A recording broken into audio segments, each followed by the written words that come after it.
Hello and welcome to PRATHAM Test Prep YouTube channel. And today we are going to have another round of vocabulary session, which is Boost Your Vocabulary 21. So let's quickly start with that. So the first word for the day is anomaly. Now, anomaly sort of sounds like abnormally. So it means you are talking about something when you deviate from the norm or anything that you do which is not considered to be normal in the eyes of the society. I'm not sure how many of you follow Netflix, but there is actually this entire web series on the channel which is called The 100. And in the last 2-3 seasons, this is exactly what they're showing. So there is this natural phenomenon which they do not understand precisely. That is why they actually name it something like anomaly, because that is unusual or very, very peculiar. So anything that is unusual, unexpected, very strange, very abnormal, extraordinary, it is considered to be an anomaly. Have a look at the sentence. The student's poor performance on the latest test was an anomaly since she had previously earned excellent grades. So here we are talking about a girl who basically used to score pretty well, and then one sudden day her scores went pretty bad. They went really, really low. So in that case, we can say it was something very unusual or strange. Now, if you look in the sentence, it says an anomaly. You're using an article before the word, which makes it a noun. Good evening, Dhruv. I hope you guys are doing well. So let's continue with the word to. The next word is lucid. Now imagine whenever you are taking a class, even right now, whether it's YouTube or in an offline setup, right? And whenever your teacher is teaching you something, they kind of ask you in the middle, are you able to understand? You get what I am saying? And you say, yes, ma'am, or yes, sir. And you say, yes, it's clear, it's crystal clear. So whenever you understand something, whenever something extremely clear, crystal clear to you, that is considered to be lucid.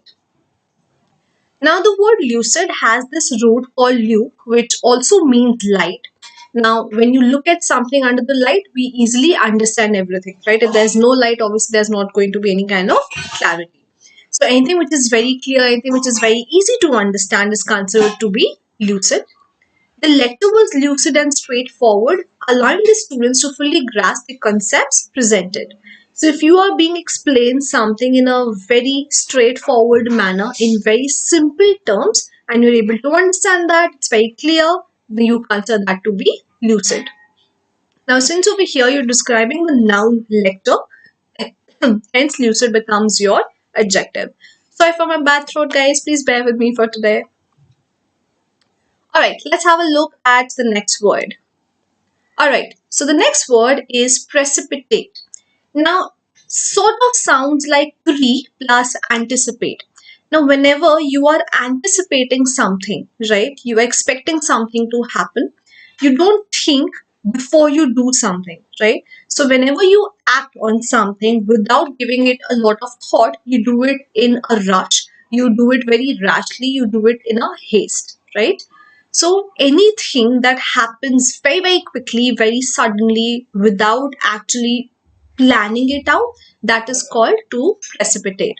And if you have a look at the meaning, it starts with to cause, hence the part of speech is verb. Have a look at the sentence. Unforeseen costs can precipitate a budget crisis.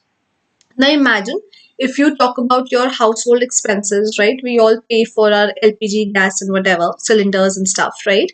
So sometimes what happens is, let's say whatever subsidy was being given by the government to us for one cylinder, the subsidy got reduced. So this was not expected, and suddenly our household expenses go on the upper side, they tend to increase. So that is one kind of example that you can use to also remember the particular meaning. The next word is fervid. You know, sometimes how it happens when you see somebody doing something like a mad person, very passionately, extremely crazy about it. Now, for example, I will not consider myself to be a very hardcore avid reader, but I'm like a crazy reader. So, if I gain interest in a book, I cannot stop reading till the time I do not finish it, right? It's almost मेरे सिर पर बुखार चढ़ जाता है उस book को खत्म करने के लिए. So ऐसा ही कुछ जब आप किसी को बोलते हो, you refer it like that. इसके सर पे तो जुनून सवार है, इसके सर पे बुखार चढ़ गया है. You can remember that with the word fervid. So when you're intensely enthusiastic or passionate about something. Have a look at the sentence. The child showed a fervid fascination for superheroes, poring over comics books for hours. Now, I'm not sure how many of you over here right now watching this session are Marvel or DC fans, right? But every time a Marvel movie comes, we all tend to go crazy. Now, you must be fans of various superheroes, Iron Man, Batman, Superman, whatever choices you have, right? So, when you're showing an extreme amount of fascination and liking towards that, that could be considered to be a fervid fascination. Fascination over here is a noun, hence fervid automatically is describing it, making it an adjective. Moving forward to the next word. Now sometimes I believe whenever I'm really upset, if I get my favorite food, my comfort food, it automatically calms me down, it makes me happy. And I'm a big fan of desserts, and especially if it's like a cheesecake, I'm all in, right? So if I'm upset, if I'm low, if I'm angry, any kind of negative emotion that I experience, if I eat a piece of cake, especially a cheesecake, I get back to my normal state of mind. It calms me down. It makes me really, really happy. So I'm not sure if cake works for you like that, but there might be something that works for you in a similar way, right? So a plate of cake calms me. Similarly, a plate of Chinese food might calm you. So again, personal choices depend. So you can change the cake thing to understand, but because it's said cake, so that's why a plate of cake would make more sense to just to remember. So to make someone less angry or hostile, now again, since the meaning starts with to, the part of speech is a verb. Have a look at the sentence quickly. A parent may decide to placate a baby with a pacifier. Now, pacifier is like little nipple sort of a thing that you put it in the baby's mouth so that the baby stops crying. So sometimes we see that a baby is just showing a tantrum for no reason, crying. You can't calm him or her down with anything. So you just give them a pacifier and they automatically are happy, right? So that is what they do. Babies are like that. Now, we discussed the part of speech. So let's move forward. The next word is gullible. Now, gullible is a combination of two words which says gull plus able, and gull sort of sounds like girl, right? So, a girl who is able to be tricked or deceived easily is considered to be gullible. Now, this is a mnemonic. Not necessarily you can be gullible only when you are a woman. If you are a man, you can still be gullible. कई बार ये होता है ना, हमारे parents बोलते हैं कि तुम किसी की भी बातों में बहुत आसानी से आ जाते हो या बहुत जल्दी आ जाते हो. That is when you call yourself gullible. It's almost अगर मैं बहुत easily आपको manipulate कर सकती हूँ, बहुत easily आपको influence कर सकती हूँ, it means you are gullible because you trust people very easily and hence can be deceived easily. So somebody who is easily persuaded to believe something. Have a look at this sentence.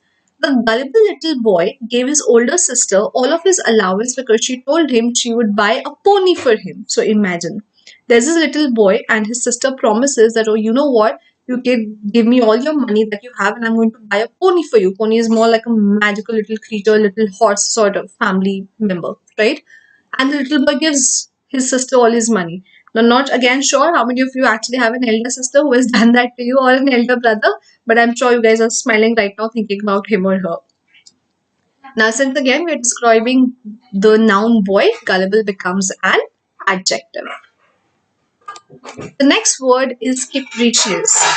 Now, before you get mad at me for using maybe some of your sun sign, which is Capricorn, people are capricious. It sounded very similar, hence I had to use it, but different sun signs can also be capricious, right? So somebody who you could say has a lot of mood swings and they are very, very sudden, right? So in one moment you're extremely happy, in the next moment you're extremely sad, in the next moment you're angry, then you are going crazy, you're extremely excited, right? So multiple mood swings will make you capricious. Look at the sentence. The capricious supervisor would hand out raises one day and fire his entire staff the next day. So one day, the supervisor is giving hikes, salary hikes to his employees, and the next day he's exactly firing those employees. So it makes the supervisor extremely capricious, extremely moody, you could say. So since supervisor here is a noun, naturally the word capricious is describing it, hence it becomes an adjective. I hope it's clear till here, so I'm moving forward to the next word. Alright, the next word is venerate. Now, when VEN go, you can consider to be WHEN because they sound similar, right? So, when you rate someone higher, you treat them with respect. So now, when you say you rate someone higher, whether you talk about in terms of age, whether you talk about in terms of experience, whether you talk about in terms of knowledge, it could be either, right? You treat them with a lot of respect. So venerate means to regard with great respect. Have a look at the sentence. To venerate the fire chief's 40 years of service, the department held a special banquet. So here banquet is not working as a noun in terms of a place, but more like a celebration sort of a thing. So it's acting as a verb in this case. Now you want to respect the chief's work life, right, experience or great service that he has given to the department for a good amount of 40 years. For that purpose, we are holding a special meeting or a special convention to congratulate and celebrate the event. Hence, the part of speech is verb. I'm sure you guys have watched some of the other award functions, right? So sometimes it happens when, let's say, Filmfare Awards are being conducted and any actor is sometimes given this Lifetime Achievement Award, or if any great actor has passed away, you show your regard and respect. So that could also be considered to be venerating, right? So it's a verb. Do not forget that. Let's have a look at the next word, which is cacophony. It sounds like cough, and somebody who is constantly coughing. It's sort of a harsh noise and harsh sound. So cacophony actually means a harsh, unpleasant mixture of sound. Basic words, जब बहुत ज़्यादा शोर much रहा हो, that is cacophony. The cacophony of the middle school band warming up was nearly unbearable for the audience. Now imagine you have gone for a concert and instead of some nice soothing music or some rock band or metal being played, some people have suddenly come and they are absolutely basura. They are not singing properly, and what you're hearing is noise, right? That is cacophony. Not sure how many of you are Dhinchak Pooja fans, but if she holds a concert, I don't think I would ever want to go. For me, it's more like a cacophony. Now, since we are using the article the before the word, naturally it becomes a noun. Let's have a look at the next word.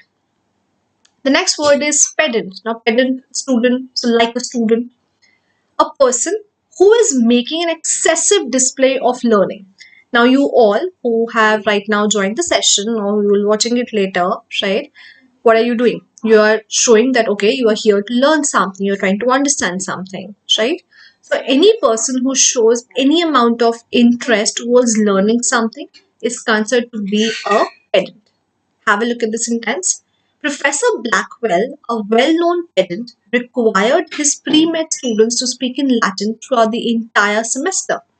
When you say a well-known pedant, you are obviously using it as a noun, and obviously in the meaning also we say a person, right? So anybody who says or who expresses or who shows or behaves in a certain way which shows, okay, that this person is very keen to learn something, that person could also be considered to be a pedant. If you are a student and if you do not think you are a pedant, that is a little problematic, because as students you're expected to study and to learn newer things, right? Well, that's all for today's video, and I'm going to see you in the next one. Till then, take care and good night. Bye bye.